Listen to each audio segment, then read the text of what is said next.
संपूर्ण शिवपुराण को 7 संहिताओं तथा 11 खंडों में बांटा गया है, जिन्हें समेकित रूप से हमने 2 भागों में विभक्त किया है। फिलहाल शिवपुराण भाग 1 में आप क्रमशः शिवपुराण महात्म्य, तो चलिए आरंभ करते हैं शिवपुराण महात्म्य के पहले अध्याय से। पहला अध्याय, सूत जी द्वारा शिव पुराण की महिमा का वर्णन। श्री शौनक जी ने पूछा, महाज्ञानी सूत जी, आप संपूर्ण सिद्धांतों के ज्ञाता हैं, कृपया मुझसे पुराण के सार का वर्णन करें। ज्ञान और वैराग्य सहित भक्ति से प्राप्त विवेक की वृद्धि कैसे होती है तथा साधु पुरुष कैसे अपने काम क्रोध आदि विकारों का निवारण करते हैं। इस कलयुग में सभी जीव आसुरी स्वभाव के हो गए हैं, अतः कृपा करके मुझे ऐसा साधन बताइए जो कल्याणकारी एवं मंगलकारी हो तथा पवित्रता लिए हो। प्रभु, वह ऐसा साधन हो जिससे मनुष्य की शुद्धि हो जाए और उस निर्मल हृदय वाले पुरुष को सदैव के लिए शिव की प्राप्ति हो जाए। श्री सूत जी ने उत्तर दिया, सौनक जी, आप धन्य हैं, क्योंकि आपके मन में पुराण कथा को सुनने के लिए अपार प्रेम व लालसा है। इसलिए मैं तुम्हें परम उत्तम शास्त्र की कथा सुनाता हूँ। वत्स, संपूर्ण सिद्धांत से संपन्न, भक्ति को बढ़ाने वाला तथा शिव जी को संतुष्ट करने वाला अमृत के समान दिव्य शास्त्र है शिव पुराण। इसका पूर्व काल में शिव जी ने ही प्रवचन किया था। गुरुदेव व्यास ने सनत कुमार मुनि का उपदेश पाकर आदर पूर्वक इस पुराण की रचना की है। यह पुराण कलयुग में मनुष्यों के हित का परम साधन है। शिव पुराण परम उत्तम शास्त्र है। इस पृथ्वी लोक में सभी मनुष्यों को भगवान शिव के विशाल स्वरूप को समझना चाहिए। इसे पढ़ना एवं सुनना सर्व साधन है। यह मनोवांछित फलों को देने वाला है। इससे मनुष्य निष्पाप हो जाता है तथा इस लोक में सभी सुखों का उपभोग करके अंत में शिवलोक को प्राप्त करता है। शिव पुराण में 24,000 श्लोक हैं, जिसमें 7 संहिताएं हैं। शिव पुराण परब्रह्म परमात्मा के समान गति प्रदान करने वाला है। मनुष्य को पूरी भक्ति एवं संयम पूर्वक इसे सुनना चाहिए। जो मनुष्य प्रेम पूर्वक नित्य इसको बाँचता है या इसका पाठ करता है, वह निसंदेह पुण्यात्मा है। भगवान शिव उस विद्वान पुरुष पर प्रसन्न होकर उसे अपना धाम प्रदान करते हैं। प्रतिदिन आदर पूर्वक शिव पुराण का पूजन करने वाले मनुष्य संसार में संपूर्ण भोगों को भोग कर भगवान शिव के पद को प्राप्त करते हैं। वे सदा सुखी रहते हैं। शिव पुराण में भगवान शिव का सर्वस्व है।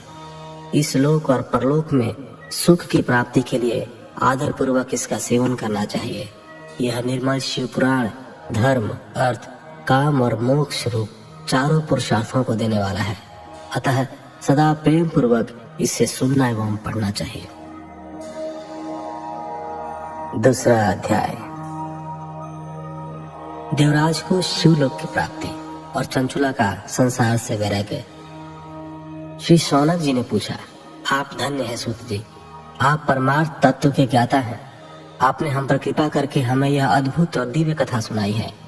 भूतल पर इस कथा के समान कल्याण का और कोई साधन नहीं है। आपकी कृपा से यह बात हमने समझ ली है। सूत जी, इस कथा के दौरान कौन से पापी शुद्ध होते हैं, उन्हें कृपा पूर्वक बताकर इस जगत को कृतार्थ कीजिए। सूत जी बोले, मुने, जो मनुष्य पाप, दुराचार तथा काम, क्रोध, मद, लोभ में निरंतर डूबे रहते हैं, वे भी शिव पुराण पढ़ने अथवा सुनने से शुद्ध हो जाते हैं तथा उनके पापों का पूर्णतया नाश हो जाता है। इस विषय में मैं तुम्हें एक कथा सुनाता हूँ। बहुत पहले की बात है। किरातों के नगर में देवराज नाम का एक ब्राह्मण रहता था। वह ज्ञान में दुर्बल, गरीब, रस बेचने वाला तथा वैदिक धर्म से विमुख था। वह स्नान संध्या नहीं करता था तथा उसमें वैश्यवृत्ति बढ़ती ही जा रही थी। वह भक्तों को ठगता था।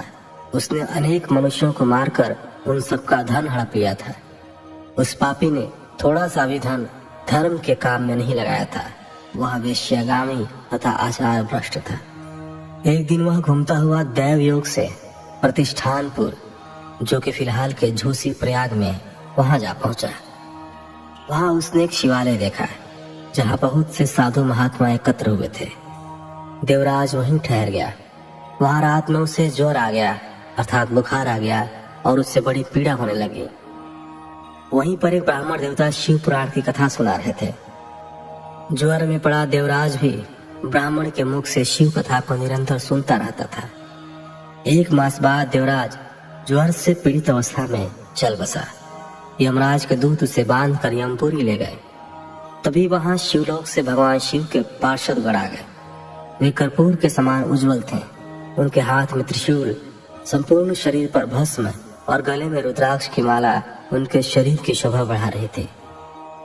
उन्होंने यमराज के दूतों को मार पीट कर देवराज को यमदूतों के चंगुल से छुड़ा लिया और वे उसे अपने अद्भुत विमान में बिठाकर जब कैलाश पर्वत पर ले जाने लगे तो यमपुरी में कोलाहल मच गया, जिसे सुनकर यमराज अपने भवन से बाहर आए। साक्षात रुद्रों के समान प्रतीत होने वाले इन दूतों का धर्मराज ने विधि पूर्वक पूजन कर ज्ञान दृष्टि से सारा मामला जान लिया। उन्होंने भय के कारण भगवान शिव के दूतों से कोई बात नहीं पूछी।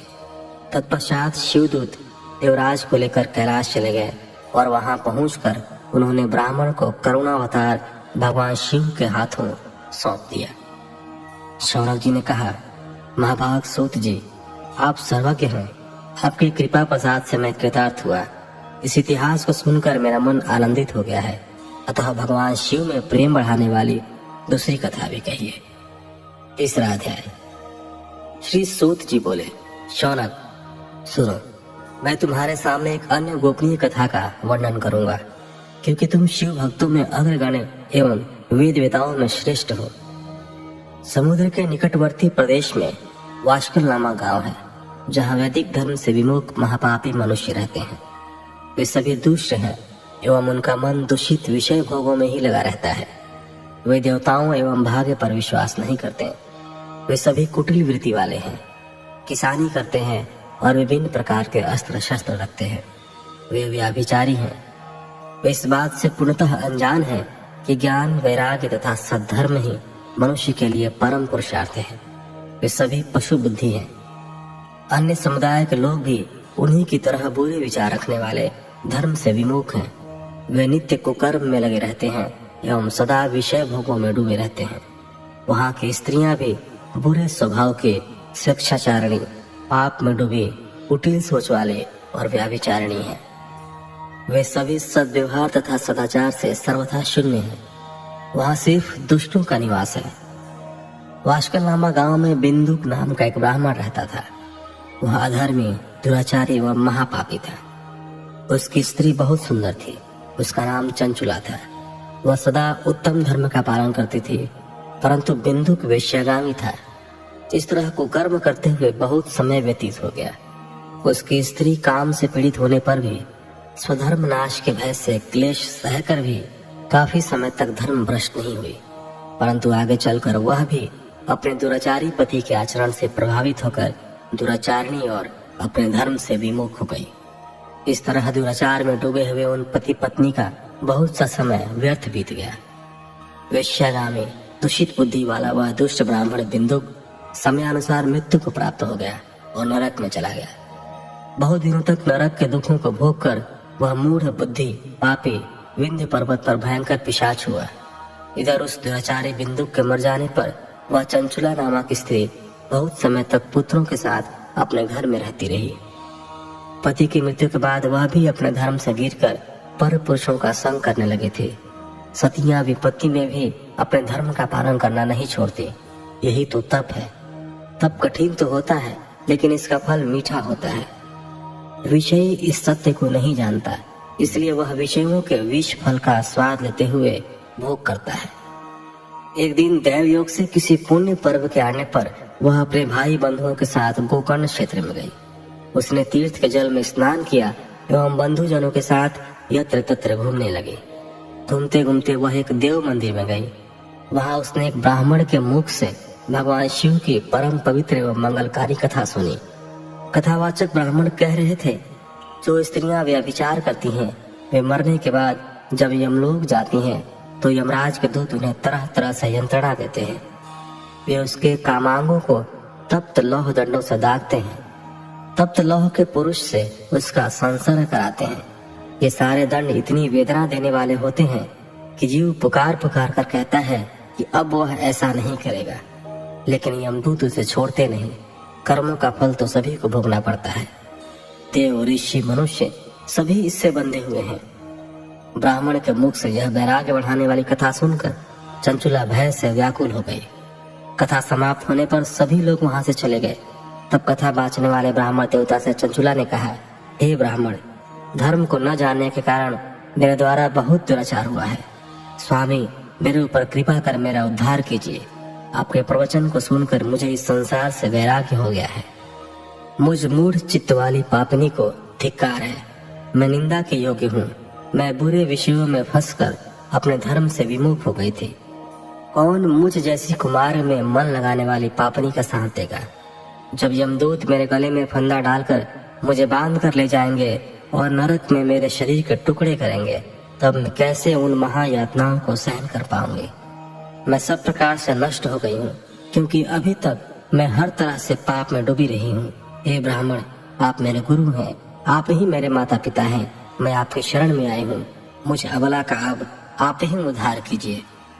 सूत जी कहते हैं, शौनक, इस प्रकार विलाप करती हुई चंचुला ब्राह्मण देवता के चरणों में गिर पड़ी। तब ब्राह्मण ने उसे कृपा पूर्वक उठाया। इस प्रकार तीसरा अध्याय समाप्त हुआ। अभी तक के 3 अध्यायों में जो आपने सुना, उन सभी बातों का कम शब्दों में अगर सारांश बताया जाए तो इसका अर्थ यह है कि महाज्ञानी सूत जी शौनक जी को शिव पुराण की महात्म्य बताते हुए यह समझाना चाहते हैं कि व्यभिचार करने वाले, दुराचार करने वाले पुरुष या स्त्री नरक लोक को जाते हैं, तथा जो लोग शिव की भक्ति करते हैं, जो लोग शिव पुराण का श्रवण करते हैं, उनका इन पापों से मुक्ति हो जाती है। वे सभी प्रकार के बंधनों से मुक्त होते हैं। उनका मन निर्मल हो जाता है। वे धर्म के पथ को अपनाते हैं। आगे के पार्ट देखने के लिए चैनल को सब्सक्राइब करें। धन्यवाद।